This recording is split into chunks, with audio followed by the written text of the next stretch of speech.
Bonjour, bienvenue dans cette nouvelle vidéo qui va parler de la méningite. Qu'est-ce que c'est? C'est une inflammation des méninges. Vous savez, ce truc que vos profs vous demandent sans cesse de creuser.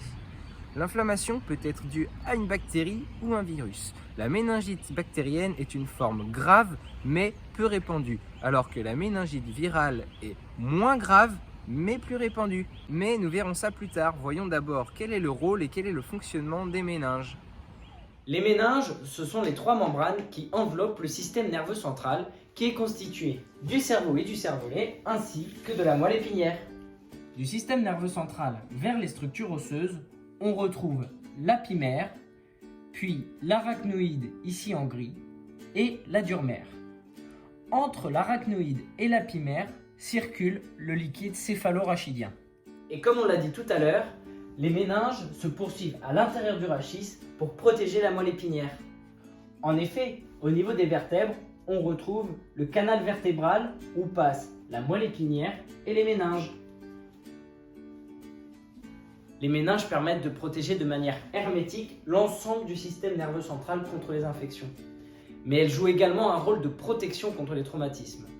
En effet, le liquide céphalorachidien forme un coussin aqueux pour le cerveau qui est de structure gélatineuse, l'empêchant ainsi de s'écraser sous son propre poids contre les os du crâne. Bon, vous l'aurez compris, les méninges, faut mieux les garder intacts que d'essayer de les creuser. Voyons maintenant du côté de l'inflammation. La méningite, c'est donc une inflammation des méninges. Elle peut être causée par une plaie traumatique, un cancer, mais le plus souvent par un virus ou une bactérie. Il existe différents types de méningites, les bactériennes et les virales. Dans les méningites bactériennes, on y retrouve la méningite à méningocoque. La transmission de cette bactérie se fait par portage nasopharyngé ou par gouttelette.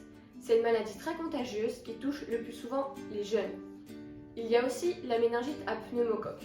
La transmission se fait par gouttelette mais n'est pas contagieuse. C'est le premier type de méningite purulente chez l'adulte. Il y a aussi la méningite à listeria. Cette bactérie se trouve principalement dans l'alimentation et elle se transmet donc par la voie digestive. On retrouve aussi la méningoencéphalite tuberculeuse. Elle parvient progressivement. On la retrouve particulièrement dans les pays endémiques.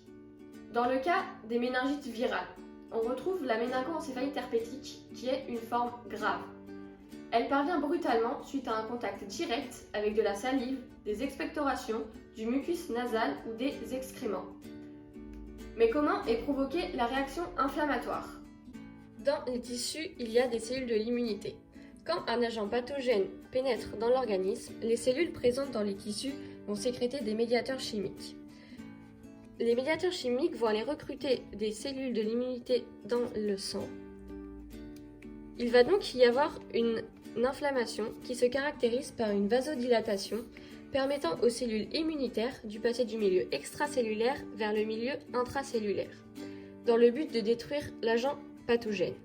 Tous ces mécanismes entraînent une douleur, une rougeur et un gonflement de la zone tissulaire infectée. Le corps est quand même bien fait. Mais cliniquement, comment on repère une méningite? Alors, dans les méningites infectieuses, on y retrouvera les principaux signes de l'infection, à savoir de la fièvre et des frissons. On y retrouvera aussi les signes d'une atteinte encéphalique avec des troubles de la conscience, des crises convulsives, un déficit moteur et une paralysie du nerf crânien. Mais ces signes ne sont pas les seuls. Le plus déterminant dans le diagnostic sont ceux du syndrome méningé. Concernant les signes fonctionnels, nous retrouvons la photophobie, la phonophobie, les céphalées et les vomissements. Sinon, le syndrome méningé se manifeste physiquement par une raideur de la nuque. Le signe de Kernick le démontre. En effet, lorsque le médecin lève les membres inférieurs du patient vers son torse, celui-ci ressent alors une vive douleur lombaire et donc fléchit systématiquement les genoux. Nous retrouvons aussi le signe de Brudzinski, qui est lorsqu'il y a une flexion antérieure de la nuque qui provoque au patient une flexion des hanches et des genoux. Le patient adoptera aussi une position antalgique en chien de fusil, dos à la lumière. Concernant les complications, le patient peut risquer une confusion mentale, une crise d'épilepsie, un coma et parfois une septicémie avec un purpura fulminant qui est la complication la plus sérieuse. Rien que d'en parler là, j'ai la tête en compote. Amélie, t'as pas quelque chose à nous proposer? Le principal examen réalisé est la ponction lombaire. Cet acte est un soin stérile qui consiste à prélever du liquide céphalorachidien en introduisant un trocar dans l'espace sous-arachnoïdien entre les vertèbres lombaires L3, L4 ou L4, L5.